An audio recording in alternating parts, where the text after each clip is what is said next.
आज हम लोग जो टॉपिक सीखने वाले हैं उसका मैंने शीर्षक दिया है their faith made history, what about you. उनके विश्वास ने एक इतिहास को रचा है, आपका क्या।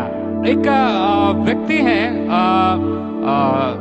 ये इंग्लैंड में इनका जन्म हुआ, उनका नाम है विलियम टेंडले, जिनको the father of English Bible कहा जाता है, इंग्लिश बाइबल का पिता कहा जाता है।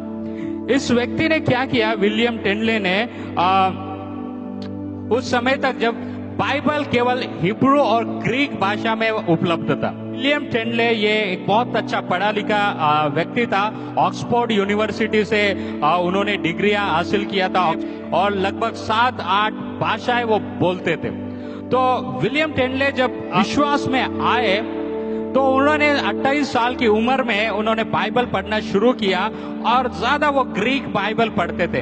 ग्रीक बाइबल पढ़ते पढ़ते उनके मन में ऐसी बातें आई कि मेरे देश के हर एक लोगों तक बाइबल इंग्लिश में, तो उन्होंने सोचा कि मेरे देश के हर एक साधारण से साधारण व्यक्ति को बाइबल समझ में आना चाहिए। तो उन्होंने एक निर्णय लिया कि मैं ग्रीक बाइबल को, मतलब न्यू टेस्टामेंट, नए नियम को मैं इंग्लिश में ट्रांसलेट करूंगा। और उस समय ट्रांसलेट करना उनके लिए आसान नहीं था। क्यों आसान नहीं था? क्योंकि उस समय बाइबल का ट्रांसलेशन करना, मतलब हिब्रू और ग्रीक से किसी और भाषा में ट्रांसलेट करना, वो इलीगल माना जाता था, क्योंकि उनको लगता था कि उसमें ये लोग कुछ बदलाव करेंगे।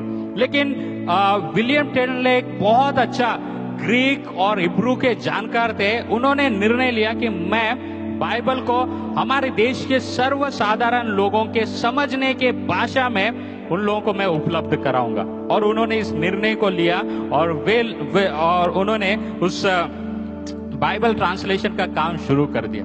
बहुत उनको यातनाएं सहना पड़ा, बहुत तकलीफें उनको उठानी पड़ी इस ट्रांसलेशन के काम में। उस समय बाइबल ट्रांसलेशन करना इतना आसान भी नहीं था, क्योंकि बहुत सारी सुविधाएं भी उनके पास नहीं थी। तो उस समय विलियम टेंडले ने लंदन में जाकर बिशप से परमिशन मांगा कि बिशप साहब, मैं बाइबल को इंग्लिश में ट्रांसलेट करना चाहता हूं। तो वहां के बिशप ने उसको मना कर दिया। उन्होंने बोला कि नहीं, तुम इंग्लिश में बाइबल ट्रांसलेट नहीं कर सकते। लेकिन ये विलियम टेंडले के मन में एक बहुत आशा थी कि मेरे लोगों तक परमेश्वर का वचन उनके समझने लायक भाषा में पहुंचे। उन्होंने बहुत प्रयत्न किया और उन्होंने उस ट्रांसलेशन के काम को करने के लिए वो आगे आए। तो वो इंग्लैंड से जर्मनी भाग गए और वहां पे रहकर उन्होंने ट्रांसलेशन का काम करना शुरू किया। और लगभग नया नियम पूरा उन्होंने इंग्लिश में ट्रांसलेट किया और उसके कुछ प्रिंट आउट निकाल लिए, और प्रिंट आउट निकालकर उन्होंने चोरी छुपे उस इंग्लिश ट्रांसलेशन को उन्होंने इंग्लैंड भेज दिया, जर्मनी से। इस रीति से वो विलियम टेंडले उस काम को और आगे बढ़ाने के लिए उन्होंने प्रयत्न किया और ट्रांसलेशन के काम को आगे बढ़ाते गए। वो उसके लिए बहुत प्रयत्न करते रहे। उनका जीवन का एक ही लक्ष्य था कि मेरे देश के हर एक व्यक्ति तक बाइबल उनके भाषा में, मतलब इंग्लिश में उनके हाथों में आ जाए। और उसके लिए उन्होंने बहुत प्रयत्न किया। तो 1524 में वो जर्मनी भाग गए और वहां पे उन्होंने ट्रांसलेशन का काम किया। तो लगभग 6000 कॉपी नए नियम के उन्होंने प्रिंट किया और इंग्लैंड में उन्होंने बंटवा दिया। और जब वो प्रिंटिंग का काम कर रहे थे, कुछ लोग जासूसों को उनके पीछे लगा, मतलब वहां के राजा ने जासूसों को उनके पीछे लगा कि देखो ये विलियम टेंडले क्या काम करता है। तो वो जहां पे ट्रांसलेशन के वो सारे उनके जो पेजेस थे, जो कुछ उन्होंने ट्रांसलेट किया था, ये लोग वहां पे आए, छापा मारे और उन सारे ट्रांसलेशन के वो पेपर्स को उन्होंने अपने पास इकट्ठा कर लिया। लेकिन फिर भी विलियम टेंडले उन्होंने निर्णय किया कि मेरे देश के हर एक नागरिक तक बाइबल उनकी भाषा में उपलब्ध हो जाए।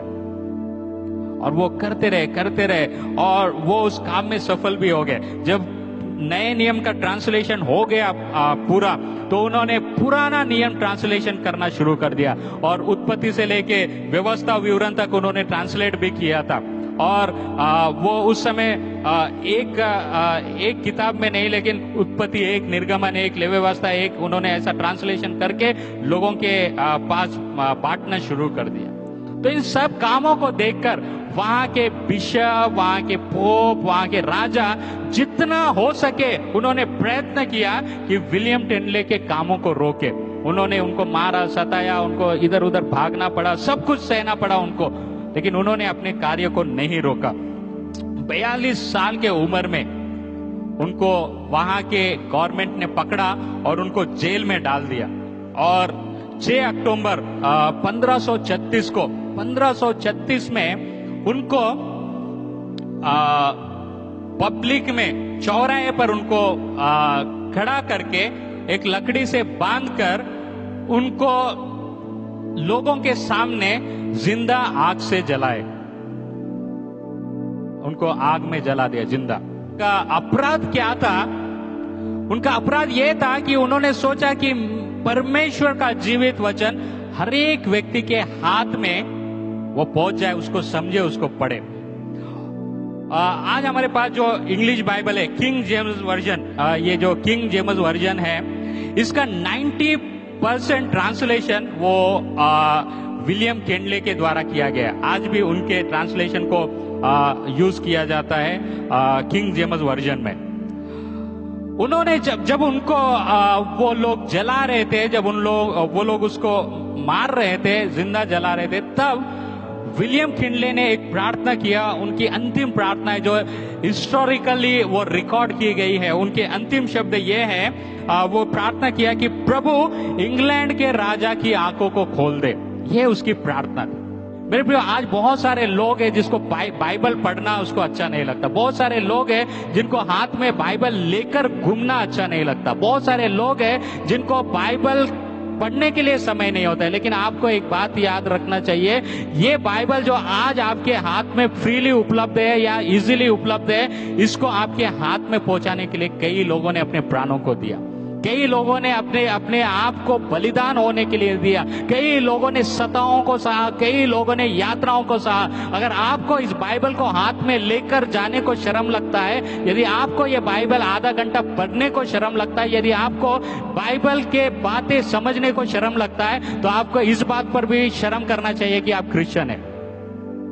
अगर आप बाइबल को नहीं पढ़ते, अगर आप बाइबल पर विश्वास नहीं करते, तो आपको कोई अधिकार नहीं है कि आप अपने आप को क्रिश्चियन बोले, अपने आप को विश्वासी बोले। अगर बाइबल के बातों पर आप विश्वास नहीं करते, बाइबल में जो बातें लिखे हैं वो आपके लिए कोई महत्व नहीं रखता है, तो कोई मतलब नहीं है कि आप अपने आप को विश्वासी बोले। इस बाइबल को लोगों के हाथों में पहुंचाने के लिए लोगों ने अपने प्राणों को दे दिया।